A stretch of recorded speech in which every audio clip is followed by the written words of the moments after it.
नमस्कार साथियों, आज हम भारतीय राज्य व्यवस्था के बारे में चर्चा करना चाहेंगे। दोस्तों, भारतीय राज्य व्यवस्था के अंतर्गत हम पढ़ेंगे कि भारतीय सरकार किस तरीके से लोगों पर शासन करेगी और भारतीय संविधान किस तरीके से बनाया गया,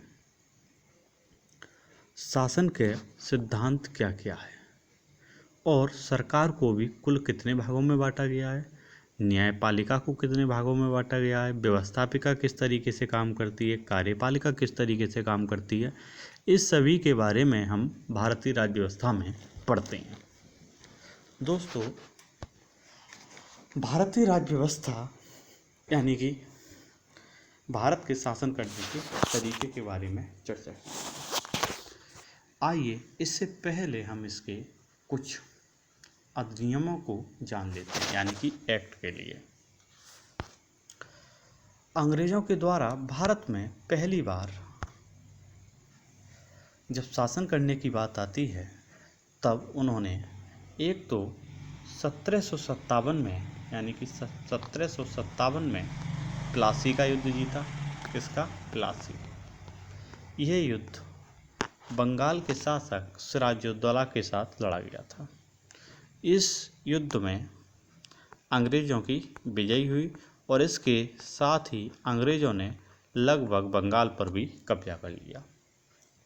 अब यहाँ के जो शासक हुआ करते थे उस समय, वह सिर्फ और सिर्फ अंग्रेज़ों की इच्छा अनुसार ही शासक बने रह सकते थे। जब अंग्रेज़ों का मन होता तब उन्हें वहाँ से हटा दिया जाता था।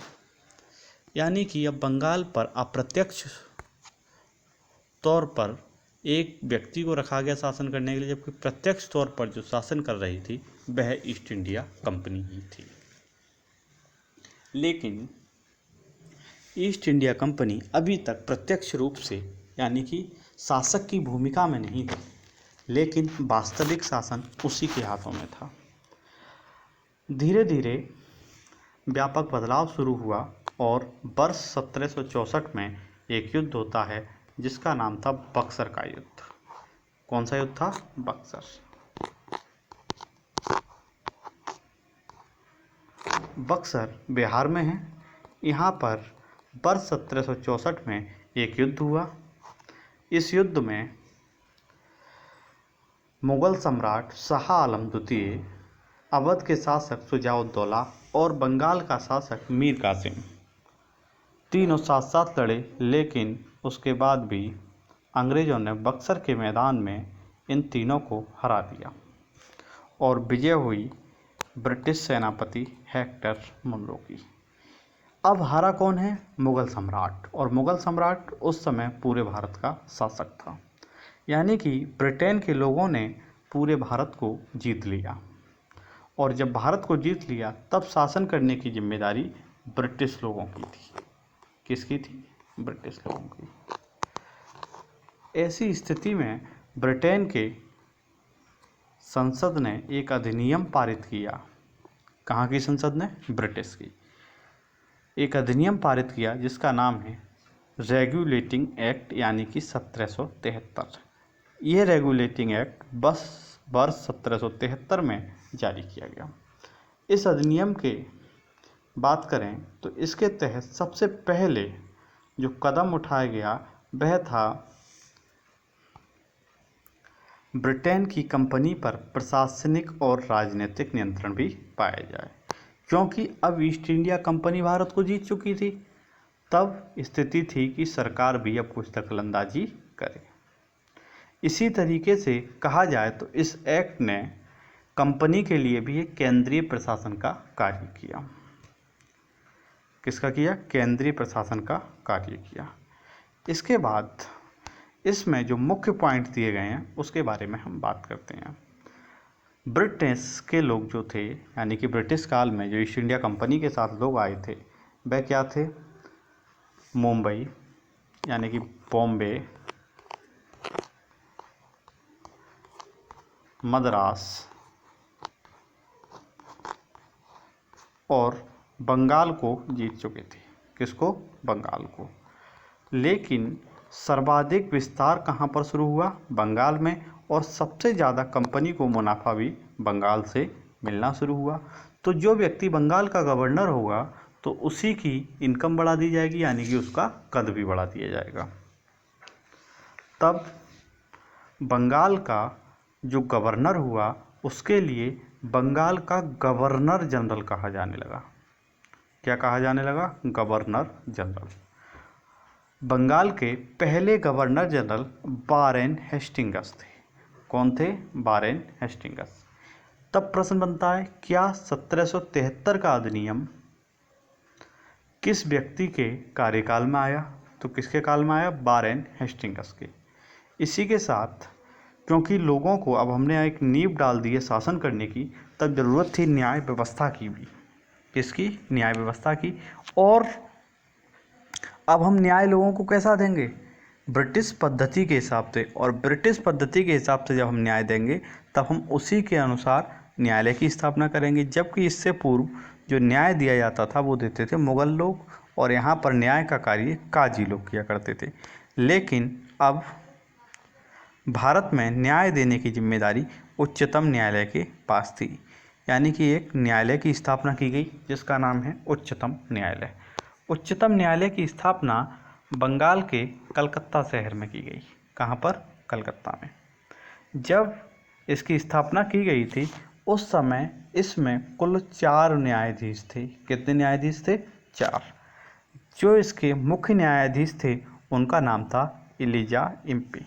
क्या नाम था? Elijah Impey. जबकि यहाँ पर 3 और अन्य न्यायाधीश थे जिसमें एक का नाम है चैम्बर्स। क्या नाम है? चैम्बर्स। लिमेंस्टर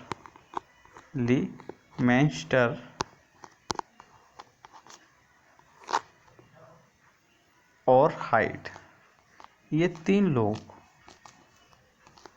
इसमें न्यायाधीश थे। कौन कौन? चैम्बर्स, लिमेंस्टर और हाइड। जबकि मुख्य न्यायाधीश कौन थे? Sir Elijah Impey.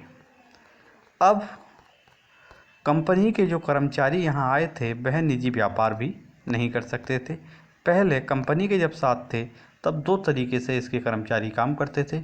एक तो वह स्वयं का व्यापार करते थे, जबकि द्वितीय वह कंपनी के साथ व्यापार करते थे। इसी दौरान क्योंकि कंपनी के लोग जब भारत में आए हुए थे तब उन्होंने भारतीय लोगों से रिश्वत लेना भी शुरू कर दिया था। इस एक्ट के थ्रू, यानी कि इस अधिनियम के साथ ही ब्रिटिश गवर्नमेंट ने यह रोक लगा दी कि कोई भी व्यक्ति अब निजी व्यापार नहीं कर सकता अगर वह कंपनी के साथ आया है तब। साथ ही भारतीय लोगों से उपहार व रिश्वत लेना भी प्रतिबंधित कर दिया गया था। कारण क्या था कि यह लोग जो भारत आए थे ये ब्रिटेन में जाने के बाद काफ़ी ज़्यादा पैसा खर्च करने लगे, क्योंकि भारतीयों से रिश्वत मिल रही थी और उपहार मिल रहा था। यानी कि इन लोगों पर अचानक से काफ़ी ज़्यादा पैसा आ गया। और ये कहाँ से मिल रहा था? भारत से। तब रिश्वत लेना और उपहार लेने की दोनों की रोक लगा दी ब्रिटिश गवर्नमेंट ने भारत में। किस अधिनियम के द्वारा? 1773 के रेगुलेटिंग एक्ट के द्वारा।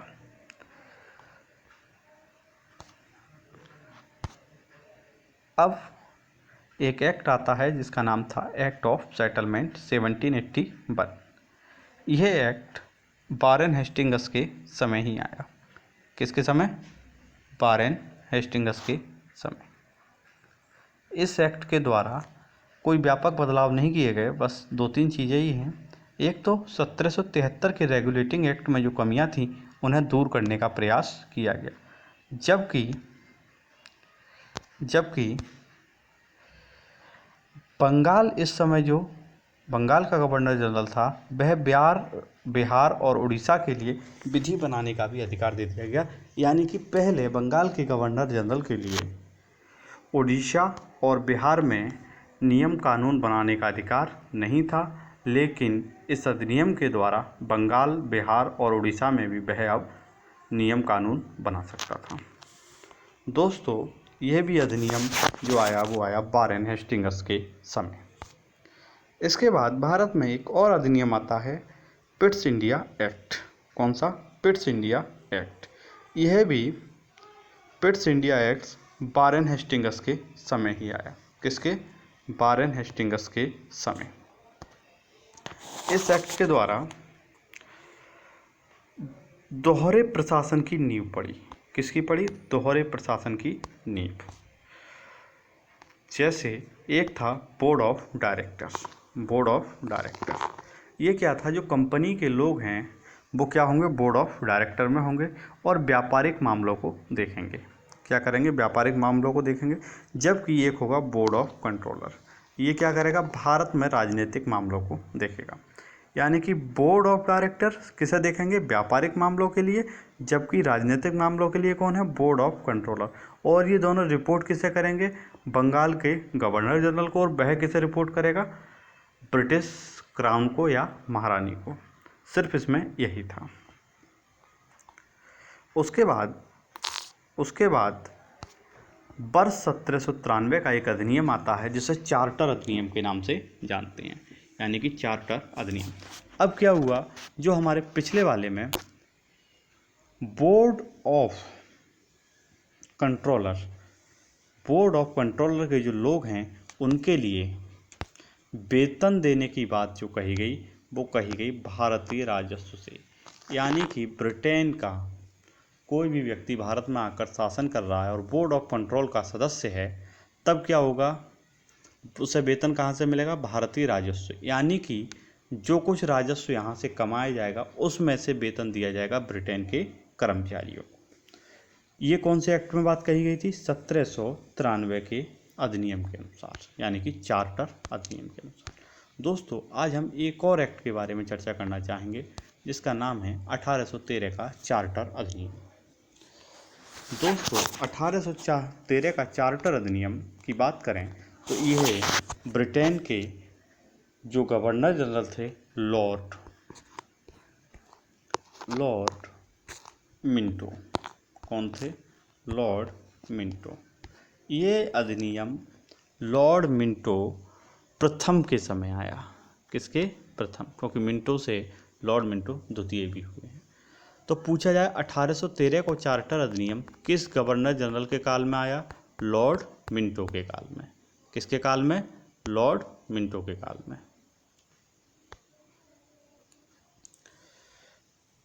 इस अधिनियम के द्वारा कुछ व्यापक बदलाव किए गए थे।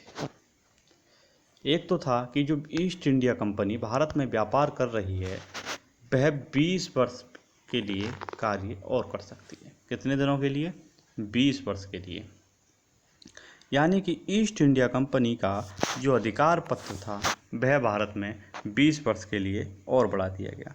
जबकि कंपनी का भारत के साथ व्यापार करने का एकाधिकार छीन लिया गया।